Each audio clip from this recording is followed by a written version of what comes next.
In Chapter 6, Thich Nhat Hanh invites us to explore true happiness, not the temporary excitement that comes from pleasure, achievement, or external success, but a deeper, more stable kind of joy that arises from within. He teaches that real happiness is already available to us in every moment, but we often overlook it because we are too busy, too distracted, or too caught in our worries. He begins by reminding us that happiness is not something we need to chase. It is not waiting for us somewhere in the future. Happiness is a seed that already exists in us, and mindfulness is the gentle rain that helps it grow. When we breathe with awareness, when we walk mindfully, when we allow ourselves to truly arrive in the present moment, that seed begins to blossom. Thich Nhat Hanh explains that much of our suffering comes from the belief that happiness depends on changing our external conditions. We tell ourselves, "I'll be happy when I get a better job, when I find the right partner, when I earn more money, when my life finally settles down." But this way of thinking pushes happiness further and further away. We spend our entire lives running after future moments, forgetting that the only moment we can actually touch is the one happening right now. The chapter encourages us to stop, breathe, and come home to ourselves. When we do this, we begin to notice the quiet wonders that were always around us, the warmth of sunlight, the softness of a breeze, the refreshing feeling of a deep breath. These small moments, when touched with mindfulness, become sources of great joy. Another key teaching in this chapter is the power of letting go. Many of us carry heavy burdens: anger, fear, regret, and expectations. These mental formations weigh us down and block our ability to feel light and happy. Thich Nhat Hanh teaches that letting go is not losing anything important, it is releasing what no longer serves us. When we let go, we create space inside for peace, clarity, and joy to enter. In Chapter 7, Thich Nhat Hanh reminds us of something simple but powerful: we do not walk the path of life alone. Even if we think we are independent, every moment of our day is shaped by the people around us and the invisible web of support that holds us. This chapter explores what it truly means to live in harmony with others, not just as individuals, but as a conscious, compassionate community. He begins by explaining that a community, or sangha, is not just a group of people who live together or share the same interests.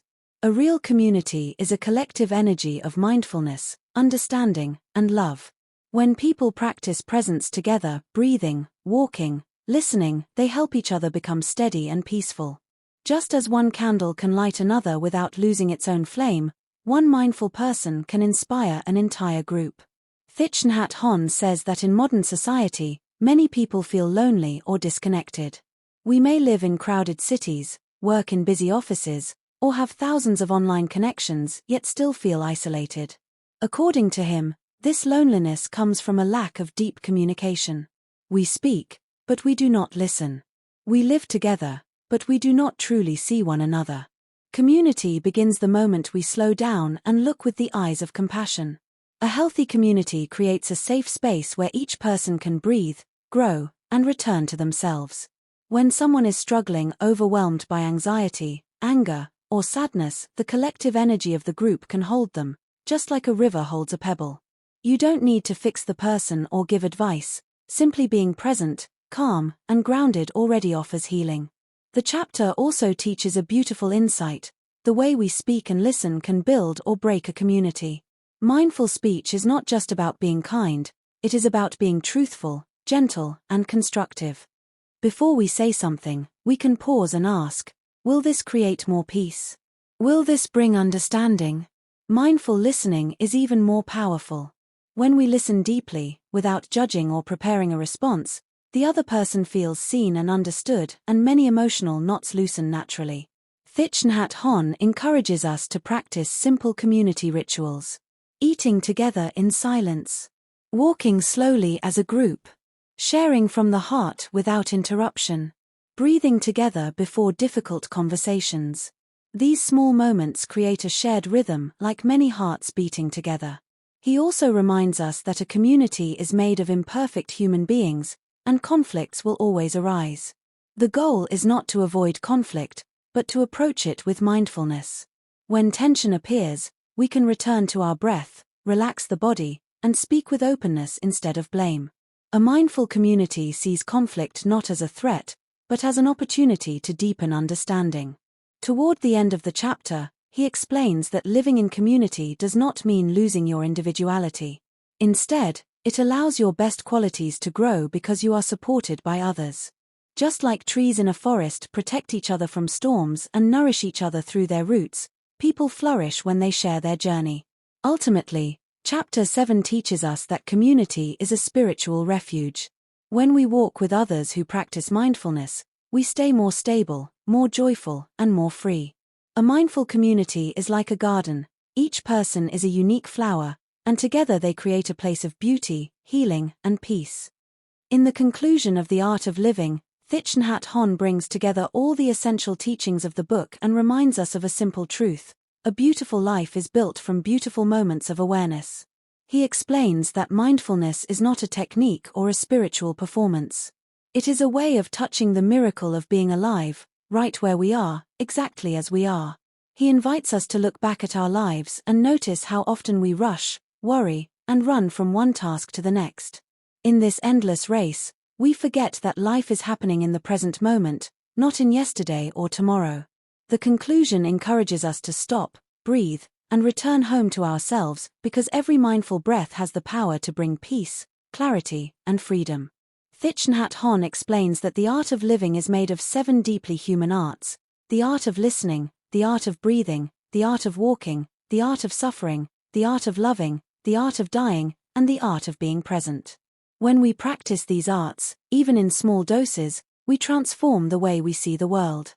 Happiness stops being something we chase and becomes something we cultivate from within. A key message in the conclusion is that suffering is not an enemy. It is a teacher. When we learn to embrace our difficulties with mindfulness instead of fear or resistance, suffering becomes a doorway to understanding and compassion. Every painful emotion, when held gently, reveals its roots and softens. This transformation is what gives us inner freedom. Thich Nhat Hanh also says that we do not practice mindfulness just for ourselves. When we become calmer, kinder, and more present, everyone around us benefits. Our presence becomes a gift. Our smiles become medicine. Our listening becomes a safe place for others to rest. The conclusion emphasizes that the world needs people who know how to breathe, how to slow down, and how to be alive. Another central message is the understanding of interbeing. Nothing exists separately. Our happiness is connected to the happiness of others, and our suffering is linked to the suffering of the world. When we touch this truth, we naturally become more compassionate, more responsible, and more awake. We walk with lighter steps because we realize we are supported by countless elements: sunlight, water, trees, ancestors, and the kindness of others. The conclusion also reminds us of the insight of non-fear. When we look deeply, we see that nothing truly disappears. A cloud becomes rain, a leaf becomes soil, and a person becomes continuation in many forms. Understanding this helps us face change, loss, and death with a calm and open heart. Non-fear allows us to love more fully, because we are no longer afraid of the impermanence of life. Thich Nhat Hanh closes the book with a gentle invitation. Let your life be your message. Let your steps be peaceful. Let your breath be soft. Let your presence bring stability and kindness to the world. You don't need to be perfect.